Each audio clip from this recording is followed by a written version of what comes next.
북한이 오물풍선 살포를 중단하겠다고 밝혔지만 남북 심리전은 계속될 것 같은데요. 북한의 의도와 향후 남북 관계 등 관련된 내용을 조금 더 자세하게 알아보도록 하겠습니다. 문성묵 한국국가전략연구원 통일전략센터장 나와 계십니다. 어서 오세요. 네, 안녕하십니까? 네, 정부가 이제 대북 확성기 방송 재개하겠다 방침을 밝힌 지 5시간 만에 북한이 오물풍선 계속해서 보내는 것을 잠정 중단하겠다 이렇게 말했습니다.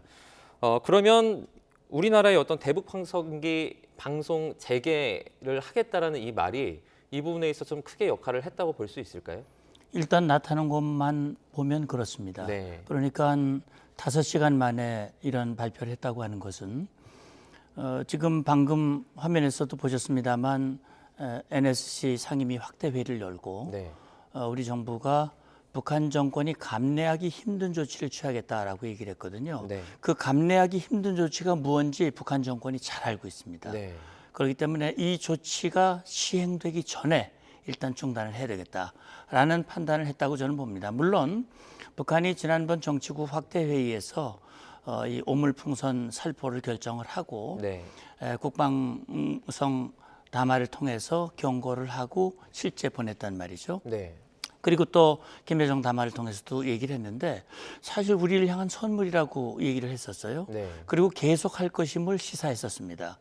그럼에도 불구하고 5시간 만에 이걸 중단하겠다고 우리가 중단하라고 물론 경고는 했습니다만 네. 잠정이라는 표현을 썼습니다. 그러면서 조건을 달았거든요. 어쨌든 이것을 중단하는 조치를 취한 것은 우리 정부의 단호한 그런 결단, 그런 발표에 영향을 전 받았다고 생각합니다. 지금 일각에서는 북한이 우리 정부에게 책임을 전가하기 위해서 이 오물풍선 살포 중단을 했다라는 말도 나오고 있는데 이건 어떤 얘기입니까? 예, 그러니까 아마 이렇게 해석하시는 분들은 그렇게 볼 거예요. 네. 결국 북한이 오물풍선을 뿌릴 수밖에 없게 만든 그 책임이 우리 정부에게 있다. 네. 다시 말하면 탈북단체가 그거 안 보냈으면 네. 북한도 오물풍선 안 보냈을 것이다. 저희가 원인 제공을 했다. 예, 이런 원인 제공을 해석인 했다라는 그렇게 해석을 하는 입장이라고 저는 보고요. 네. 그러니까 북한의 오물풍선 대남 살포 조치는 우리의 조치에 대한 대응 조치이기 때문에 이미 이제 한 판이 끝난 거고 네. 다음에 우리가 확성기를 하면 그건 우리 책임이다. 라고 이건 아마 북한이 그런 계산할 가능성이 있어요. 네. 북한이 그렇게 할 계산이 분명히 있습니다만 이건 우리 측 단체 민간 단체들이 했던 자발적 조치와 네. 북한 당국과 군이 직접 나서서 김정은 지시에 의해서 했던 전면적인 대남 심리전하고는 비교할 수 없는 조치이기 때문에 네. 저는 우리 정부의 결단과 조치는 이미 착수가 됐고 이행되고 있다고 저는 봅니다. 네. 이 센터장님이 보시기에는 이제 우리가 원인 제공을 했다고 보기는 조금 어렵다 이렇게 말씀하시는 거죠. 그렇죠. 지금 그 북한 입장에서 우리나라가 대북 확성기 방송을 지금 하려고 하자 오물풍선 살포를 중단하겠다고 이제 얼마 만에 말을 했는데 이 대북 확성기 자체가 정말 그 정도로 영향력이 좀 있는 겁니까? 아마 저는 뭐 북한 군인들하고 직접 협상을 많이 해봤고 네. 그들이 주장했던 것을 저는 뭐 쭉 들어봤고 함께 했기 때문에 압니다. 사실 이 확성기 방송, 다시 말하면 심리전의 시작은 북한이 먼저 했습니다. 네. 70년대 이전 북한이 우리보다 잘 살았고요. 네. 따라서 확성기를 통해서 북으로 넘어오라, 북은 천국이다. 이런 식으로 시작을 했어요. 네. 그리고 우리가 맞대응 차원에서 우리도 시작을 했죠. 그런데 남북 격차가 커지면서 우리는 경제적으로 또 정치적으로 자유, 민주, 번영 이런 것들이 이루어졌고요. 네. 북한은 사실 실패한 정권과 체제거든요. 그러니까 이제 우리는 월등하게 우위에 서게 됐고 북한은 아무리 북한 주민들과 군인들에게 정보와 외부 소식을 차단하려고 해도 네. 확성기는 말이죠. 뉴스를 알려주거든요. 네. 24시간 뉴스를 알려주고 감미로운 우리의 음악을 알려주고 전방 지역에 있는 북한 군인들이 아주 좋죠. 주민들도 좋고 그러면 북한 정권으로서는 이 정권과 체제를 유지하는 데 결정적인 이 영향을 준다라고 판단을 했고 그동안 네. 누차 우리에게 이걸 중단을 요구해 왔습니다. 그래서 중요한 계기마다 우리가 중단 조치를 취해 줬지만 지금은 이제 북한이 우리가 감내하기 어려운 도발을 했기 때문에 정부가 이런 결정을 한 걸로 압니다. 그러니까 이 확성기를 통한 어떤 효과 같은 경우에는 이제 우리가 확성기를 틀면 북한도 틀면 되지 않겠냐 이렇게 말할 수도 있지만 경제적으로 그 확성기를 사용하는 주체가 조금 더 부유해야지 이제 그 효과가 크다 이런 말씀이신 거죠. 물론이죠. 네. 첫째는 물리적인 힘과 그다음에 그 확성기의 내용입니다. 네. 그러니까 북한의 확성기는 이미 낡았고 성능이 떨어집니다. 거기다 전기가 부족하기 때문에 네. 그 성능을 발휘할 수가 없어요. 더군다나 그들이 내보내는 확성기 방송의 내용이라는 게 북한 체제를 선전하고 찬양하는 거거든요. 네. 그걸 듣고 우리 장병들이 거기 넘어갈 사람이 어디 있겠습니까? 그러나 우리 측이 하는 확성기는 24시간 아주 고성능 확성기고 아주 종심 깊이 이게 전달될 수 있습니다. 네. 그리고 말씀드렸듯이 뉴스를 알려주거든요. 정권과 체제가 북한 주민과 군인들의 눈과 귀를 가리고 있는데 그들이 접할 수 없는 소식을 이걸 통해서 알게 되거든요. 네. 그러니까 결국은 상대가 안 되는 것이고 북한으로서는 이걸 중단시키기 위해서 그동안 끊임없이 노력을 해온 겁니다. 지금 우리 정부가 이제 대북 확성기 방송 재개할 수도 있다라고 말은 했지만 6년간 이게 중단돼 있지 않았습니까? 준비하는데도 시간이 좀 걸리지 않아요? 저는 많이 걸리지 않는다고 생각합니다. 네. 물론 물리적으로 확성기를 세우는 그 시간이 걸리겠습니다. 네. 그리고 이제 또 한 가지는 이전 정부에서 남북관계 발전법을 개정을 했어요. 네. 그래서 이제 확성기도 못 틀게, 그다음에 전단도 못 뿌리도록, 네. 시각 매개물 같은 걸 사용을 못 하도록, 북한이 싫어하는 거는 법에다가 못 하도록 그렇게 박아놨어요. 네. 근데 이제 헌재가 그 개정한 내용 중에 전단 보내는 거에 대해서는 위헌 판정을 내렸습니다. 그렇기 때문에 지금 우리 민간 단체들이 이제 그걸 조치를 지금 하고 있는 것이고 네. 우리가 그걸 막을 법적 근거가 없습니다. 다만 확성기를 재개하고 하는 문제는 관련 법이 있기 때문에 네. 절차가 필요하거든요.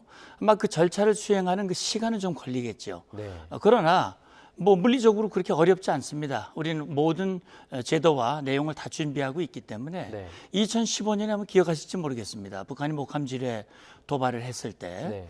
당시 우리 군에서 북한 정권에게 뼈저린 고통을 주겠다라고 했을 때 네. 우리 국민들이 무슨 말이지 굉장히 어리둥절했었어요. 왜냐하면 확성기가 2004년에 꺼졌었거든요. 근데 제가 회담에 가서 합의해서 그 육사 합의서에서 꺼진 겁니다. 네. 11년 동안 안 켰었어요. 근데 그게 2010년에 켜질 뻔했는데 다시 말하면 북한의 천안함 폭침 때 그러나 그때도 안 켰습니다. 그러나 2015년 목함 지뢰 도발을 했을 때 확성기를 켰거든요.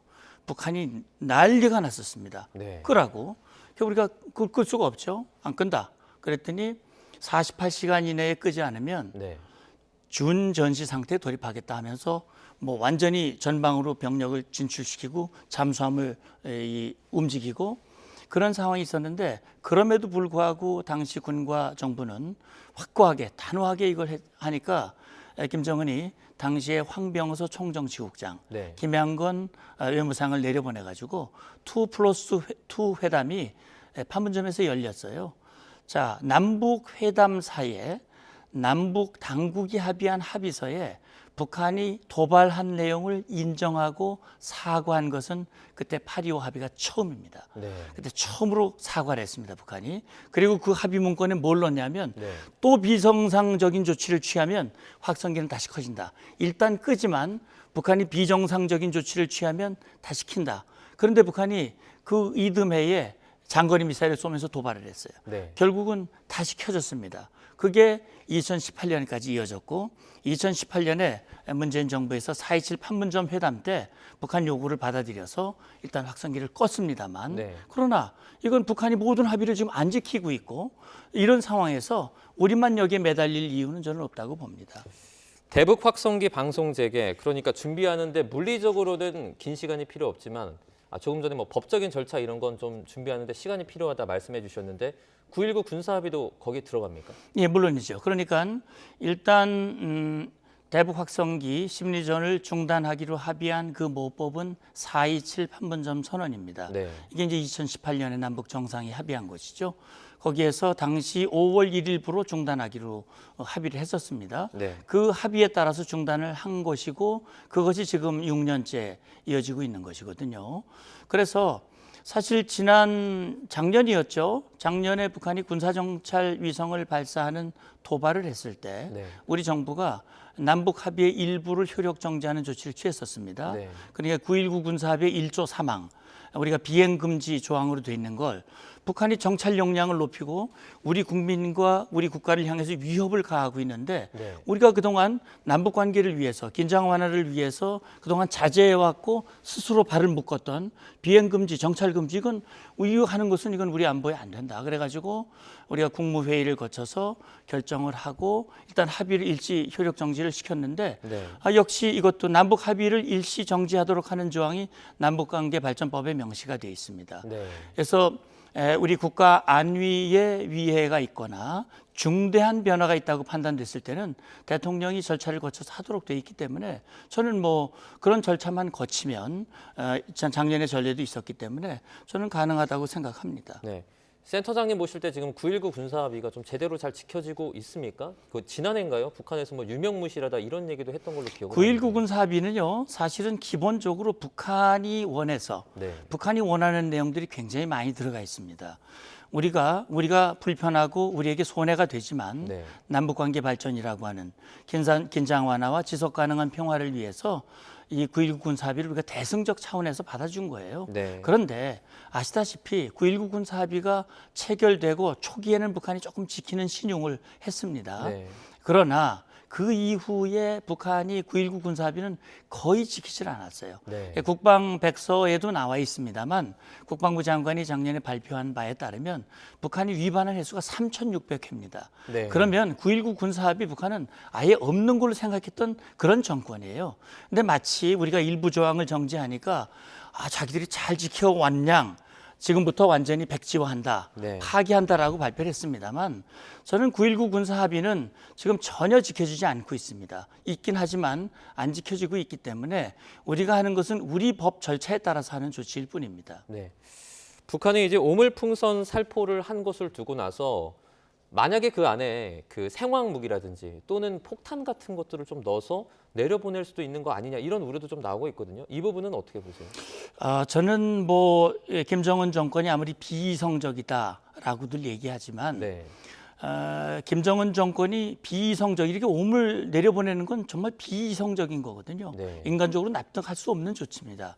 그럼에도 불구하고 북한 정권은요 무엇이 손해가 되고 어떻게 했을 때 자기들에게 불이익이 오는지는 너무나 잘 알고 있습니다. 네. 그러니까 이번에 오물을 내려보내서 우리 국민들이 불편하게 또 일부 차량 파손이 되고 하는 그런 조치들이 있었지만 인명이 살상되는 그런 결과는 가져오지 않았어요. 네. 만약에 이런 풍선을 통해서 우리 인명이 살상되거나 하면 이거는 우리가 감내할 수가 없는 조치입니다. 네. 그렇다면 강력한 역량으로 북한을 타격을 해야 됩니다. 네. 김정은이 그걸 모르지 않거든요.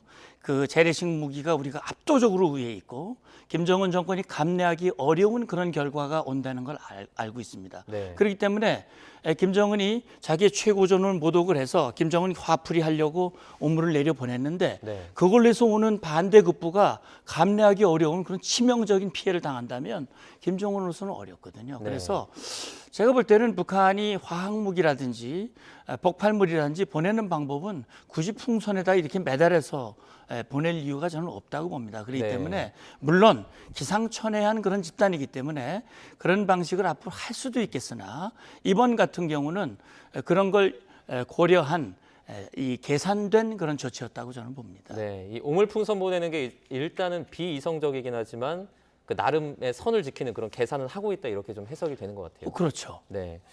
자, 그러면 이런 지금 행태를 보고 냉전 시대의 어떤 전술 부활이다 이런 얘기도 나오고 있는데 냉전 시대에는 이런 식으로 많이 싸웠습니까? 그런데요, 사실 심리전이라고 하는 것은 네. 전시, 평시 다 하는 겁니다. 네. 그러니까 특히 전시에는 말이죠, 이 심리전은 공식적인 우리의 작전 수단입니다.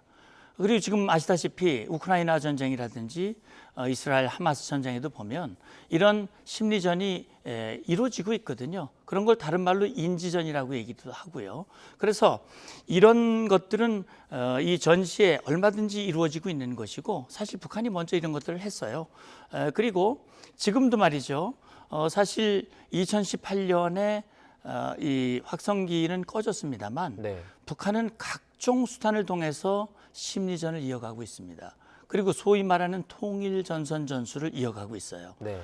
우리 사회에 친북 단체, 친북 성향의 사람들을 자극하고 또 가짜 뉴스를 퍼뜨리고 네. 우리 사회, 정권과 사회를 흔들기 위한 조치, 심리전, 인지전을 계속하고 있습니다. 네. 사실 우리는 여러 가지 이유로 인해서 상당히 자제를 하고 있습니다만 북한이 이렇게 우리 국민들을 향해서 대대적인 심리전을 자행을 한다면 우리 정부로서는 우리 국민들을 지켜야 할 책무가 있거든요. 그리고 다시는 북한이 이런 일을 하지 못하도록 막기 위한 그런 조치를 해야 되는 겁니다. 국제사회가 다 보고 있습니다.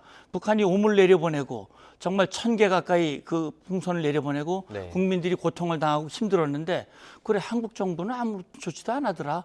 이거는 말이 안 되는 얘기거든요. 네. 뭔가 분명히 가시적인 조치를 이미 저는 어제 회의에서 결정을 했다고 생각하고요. 안보실장이 착수했다고 얘기를 했기 때문에 저는 이어가리라고 봅니다.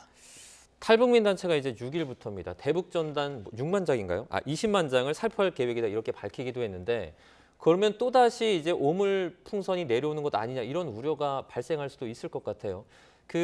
우리나라 탈북민 단체가 보내는 대북 전단 이거는 뭐 막을 수는 없습니까? 저는 그렇게 생각을 합니다. 일단 이 탈북민 단체 이분들은 북에서 살다 오신 분들이거든요. 네. 그분들이 탈북을 하고 자유를 찾아 내려와서 보니까 북에서 북한 정권, 김씨 정권으로부터 받은 내용들, 교육받은 내용들 사실이 너무나 다르다. 따라서 북에 있는 가족, 친지, 지인들 이분들도 속아 살지 않도록 하기 위해서 네. 그 사실을 정확하게 알려주고자 하는 충정에서 저는 비롯된다고 봅니다. 다만 이것이 어떤 정치적인 목적이 개입되지 않았으면 좋겠어요. 그런 차원에서 언제 몇만 장을 보내겠다 이렇게 하는 것은 전 적절치 않다고 봅니다. 네. 다만 이것은 말이죠. 북한 정권이 원초적인 원인 제공을 한 겁니다. 네. 다시 말하면 북한 주민들의 눈과 귀를 가리고 정보의 자유를 제한하고 하는 그 모든 조치, 북한에 있는 주민들은 우리 헌법 참조에 따라서 북한 주민들도 우리의 동족입니다. 김정은이가 아무리 동족 관계가 아니라 하더라도 분명히 동족이고 북한 주민들에게 알 권리를 충족시켜주는 건 좀 필요하다고 보고요. 네. 그런 차원에서 이 단체들의 이 조치들은 우리 국민들이 좀 불편하더라도 북한 주민들을 위한 이 부분들은 좀 이해할 필요가 있다고 저는 봅니다. 만약에 북한이 다시 오물풀선을 살포하게 되면 저희는 어떻게 대응해야 합니까? 저는요. 그래서 앞서도 말씀드렸습니다만 네. 어제 안보실장이 나와서 감내하기 어려운 조치를 착수했다라고 얘기를 했습니다. 네. 저는요.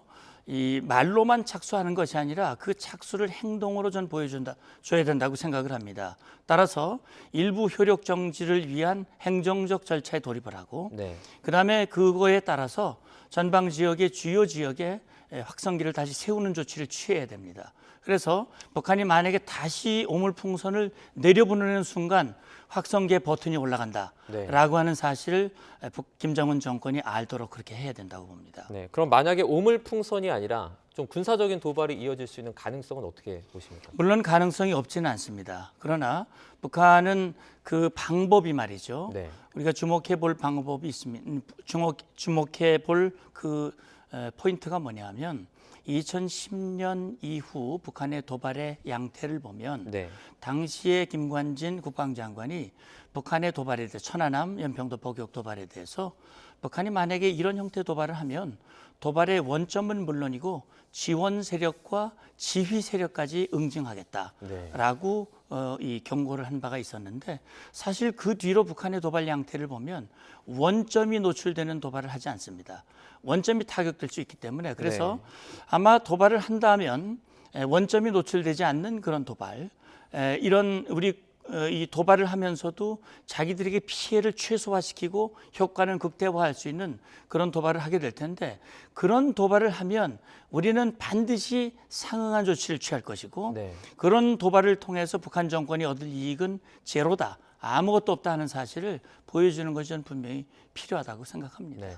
한미일이 이번에 그 여름에입니다. 그 프리덤 엣지라는 훈련을 시작하겠다 이렇게 말을 하기도 했는데 북한 도발에 대한 효과가 좀 있을까요? 당연히 있죠. 네. 어차피 한미 연합연습이라든지 또는 한미일 안보협력이라고 하는 것은 네. 북한이 핵미사일 위협을 고도화하고 대한민국과 일본을 위협하고 있지 않습니까? 미국도 위협하고요. 네. 여기에 대해서 억제하고 대응하기 위해서 연습을 하는 거거든요.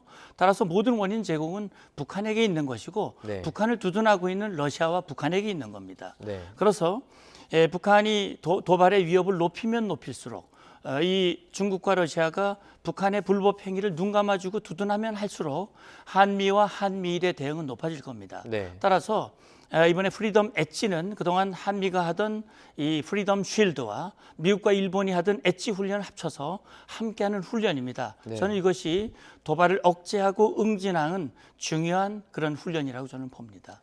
그리고 정부가 발간한 2024 통일백서라고 있습니다. 여기를 보면 작년에 남북 간의 교육이 아예 없는 걸로 나왔는데 이게 처음이라고요? 예, 저도 그렇게 알고 있는데요. 네. 그것은 우리 정부가 북한에게 담대한 구상을 제의하고 북한의 필요에 따라서 인도주의적인 지원이라든지 교류를 허용을 하더라도 북한 정권이 이걸 받아들이지 않고 있거든요. 네. 그렇기 때문에 이런 현상이 벌어지고 있는 것인데 어쨌든 김정은이 지난 연말에 두 국가론 우리에 대한 추적 또 뭐 영토 평정 초토화 이런 언급을 하고 있고 김정은은 기본적으로 남북 관계를 단절할 뿐만 아니라 북한 주민들이 남쪽으로부터 영향을 받는 것을 막으려고 하는 것이 급선무기 때문에 네. 제가 볼 때는 아마 당분간 이런 현상은 이어질 것이고요. 아마 일정 기간 지나고 상황이 달라지면 아마 다른 결과가 나올 수도 있다 저는 그렇게 봅니다. 네, 알겠습니다. 여기까지 듣도록 하겠습니다. 북한 오물풍선 살포를 둘러싼 자세한 얘기 나눠봤습니다. 문성묵 센터장과 함께했습니다. 고맙습니다. 감사합니다.